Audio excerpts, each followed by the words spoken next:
Hey guys, quick video or tip on these Earthway evenway spreaders, and I think this applies to most spreaders too.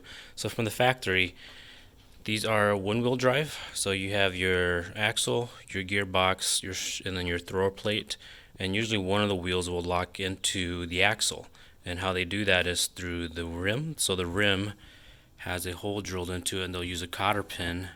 The cotter pin will go through a hole in the axle and lock it to. So the one wheel will be locked to the axle, and that's what will throw the thrower plate. The other wheel will just be connected through a hole on the outside, so this one will freewheel on the axle and not actually be physically connected to the axle. How to get around that is, if you notice, both the wheels are identical. They're the same.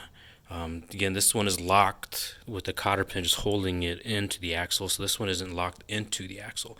So what I did was, again, just drill a hole through the axle where the cotter pin is at, throw in a new cotter pin on the other side, and now you have an all-wheel drive spreader. This is beneficial in areas like where if you have a yard like mine where it's uneven, bumpy, where if you're making a turn or if you're going sideways down your yard, the thrower wheel or the connected wheel may be up in the air, and then your thrower plate's no longer throwing product. So having both wheels connected, no matter what wheel now is on the ground, the thrower plate is throwing. The only downfall is if you're making sharp turns. Think of like a vehicle with a solid diff, like a drift car.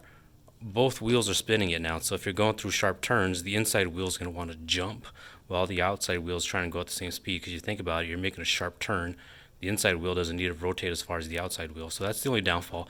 But with how little I use this and how how few I use this and how often I use it, it's something I'm willing to live with. Just gotta make note that sharp turns will be a little bit harder, just because again the inside wheel is going to want to jump and want to grab and hug.